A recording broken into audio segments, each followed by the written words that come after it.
welcome back.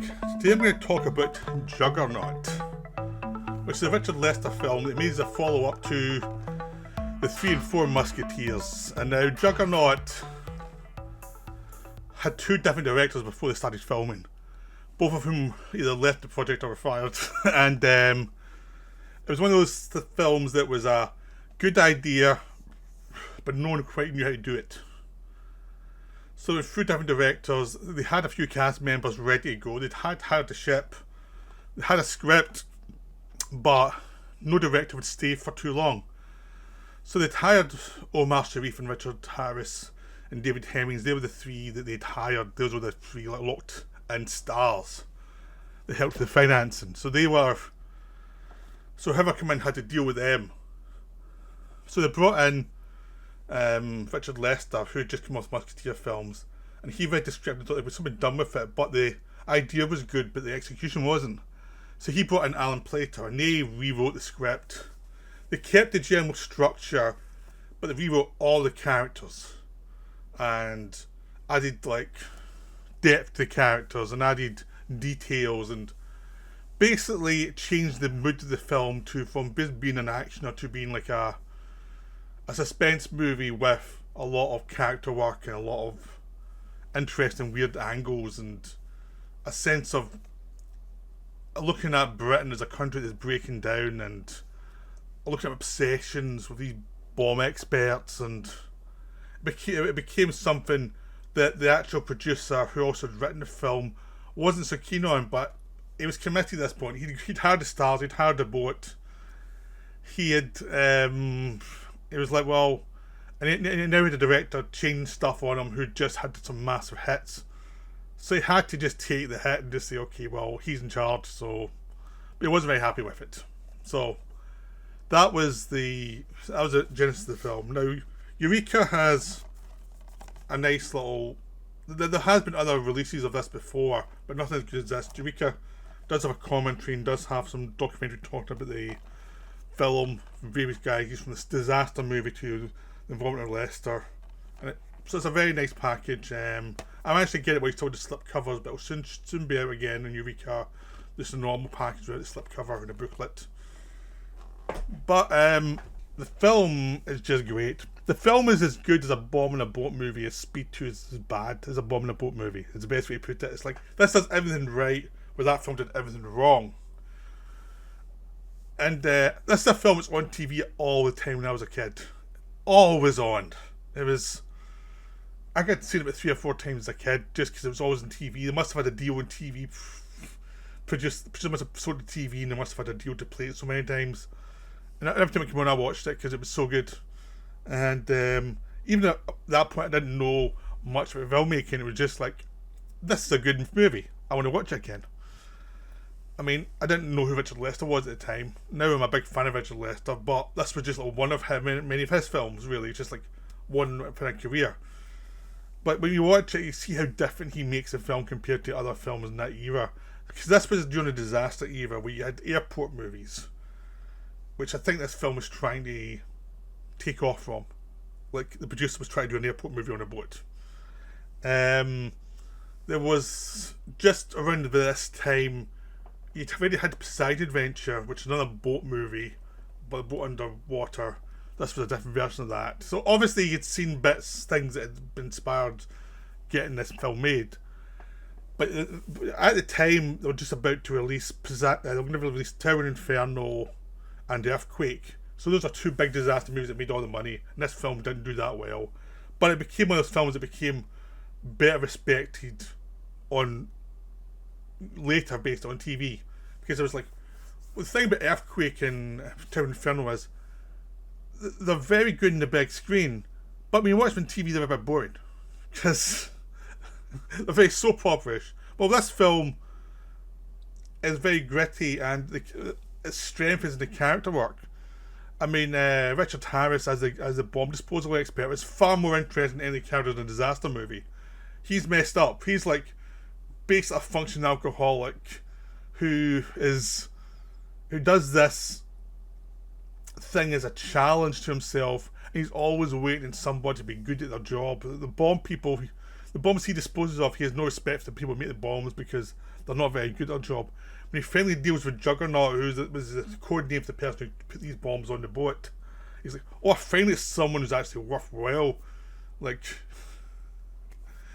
going against. And it's like, for him, in some ways, this is a challenge, and it's completely insane.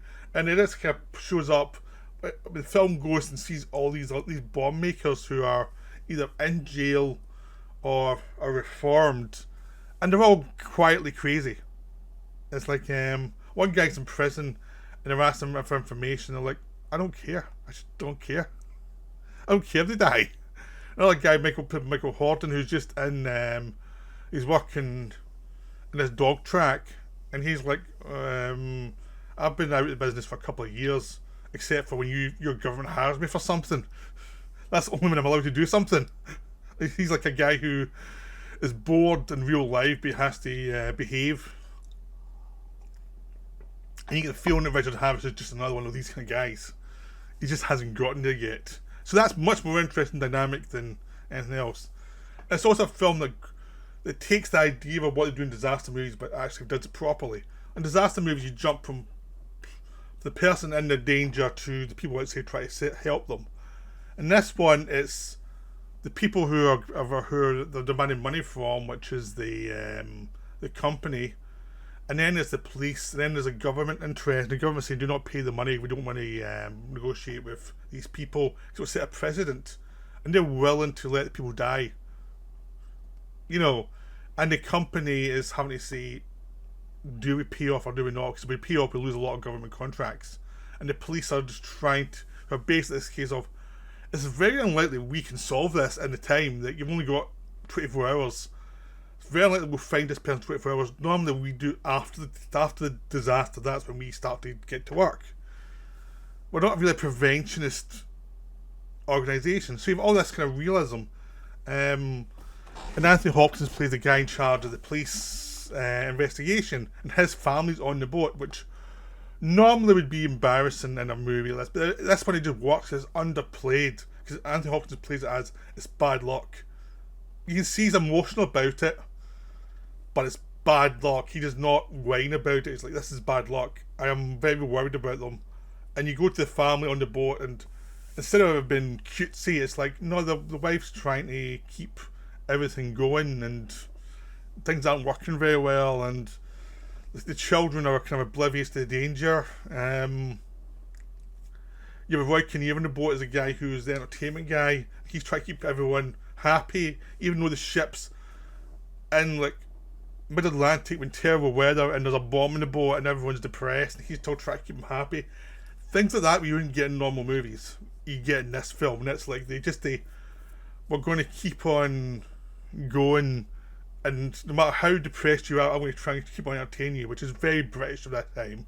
There's this whole sense of Britain full of people who know life's passed them by and it's not very exciting, and they're doing their best to get some enjoyment out of the bad weather, the bad environment, the bad organisation, the fact that they're depressed as hell, and this supposed pleasure cruise has turned into a nightmare of bad weather and a bomb in the boat.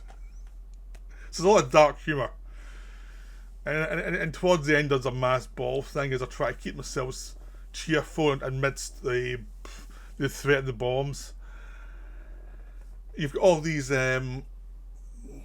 you see bits of the waiters and other people on the boat and what their lives are like, and the captain, Omar Sharif, who kind of is having an affair with Shirley Knight, but you're feeling as he has affairs with plenty of people, and he's just, this guy's in this job he's okay at, but he can do it with his eyes closed, and he's not that excited by it, and he has to deal with this situation where he realises that the odds are against him. He can't take people off the boat because the weather's so bad, and he's not really experienced with bombs.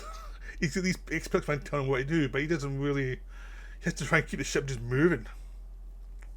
So you have lots of dynamics, and you have all these characters interact with each other. Shirley Knight is basically Roy Kinnear's wife, but who sees other people as well, and she's like interesting person who's just floating through life and is trying to find something in her life that adds something to it. And just this whole sense that the whole world just depressed and fed up. And if the bomb kills them, so what? The thing is like, well, that's just even if people are under threat. Like if the bomb kills them, that's bad luck. There's nothing much you can do about it. That's a very British attitude. So it's a film that's almost an anti-disaster movie because it's like it does not do anything those other disaster movies do, which I've all seen about how important human life is and blah blah blah. And this one's like, shit happens. But in the midst of this, there's still a very good bomb in a boat thriller going on.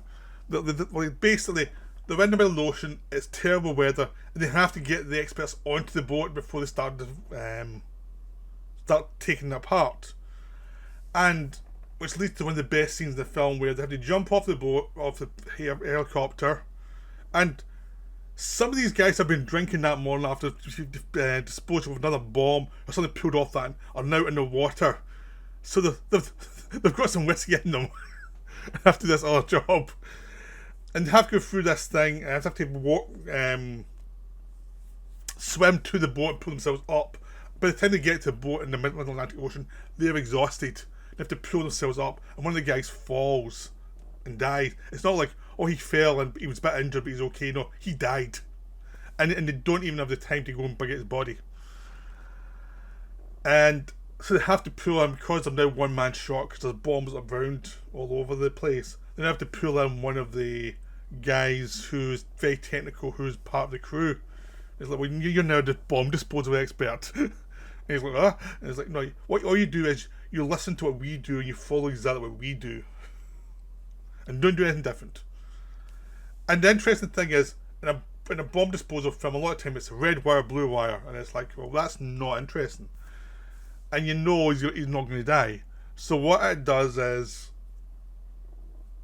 you know, it's more psychological. It's like, how is like Richard Harris is trying to discover what the bomb is. He'll try to discover who is this bomb made by someone he knows in this industry. Is there someone to the style of the bomb making actually he can identify, so he can tell the people to go at this guy because he's the bomb maker. And there's this sense of him sort of trying to work at the bomb, but also work out who made it and all the different tricks of the bomb, because the bomb maker is a trickster and he knows all the tricks of the disposal experts, and which leads to some fun. and basically, because there's so many bombs are floating around the all over the ship, the one explosion where they can if it explodes, the ship will be fine. Maybe two, that's it. If any more of the bombs go off, the ship's sinking. So there's make one mistake early, which blows up one of the things and kills 1 or 2 people, and then after that it's much more tense because everything you do has to be carefully worked out. And Harris does figure out where the style of this bomb making came from, which leads him to find a bomber. But then when Harris has to talk to the bomber via phone line or via some communication lines, he has to work out, is this guy telling the truth or is he trying to mess with me? So it becomes a more of a psychological game than red wire, blue wire. So it's really messy, and even at the end everything's kind of messed up. Like Harris says he's going to cut one wire, cuts the other wire, but doesn't tell anybody he's cutting another wire. So if he had died, they would not know that he cut the wrong wire. So it's all messed up psychologically, which makes it great. That's what I think is fun. Richard Harris is terrific in this film. He's really committed. He's a part he understands. He's a guy who's just alone and who's just messed up, and he's having a ball playing this guy. He worked with Lester again pretty soon afterwards in Robin and Marion as a small part as King Richard. So obviously they got on. And Lester was actually quite good with actors who were notorious drunks. He worked well with Oliver Reed as well. You know, he could deal with difficult personalities. And this film is just full of fun actors having a good time. There's even people like Michael Horn coming in for one scene, and mainly because he'd worked with Richard Lester before in a couple of films, so obviously he'll enjoy working with him. And it's that thing of it's just a sense of everyone knew what the film was, and he just did the bit. and no one hammed it up. Everyone just played it for real, but also there was humour around. And so it's a perfect example of not overdoing the humour, keeping it stressful, keeping it tense, but also having lots of things going on around the corner of the scene that really make it more interesting. So Juggernaut is wonderful. Juggernaut is highly recommended. Go watch it. It's a really great film from the 70s. One of the most underrated films in the 70s. So that's all I've got to say. Go watch Juggernaut. Bye for now.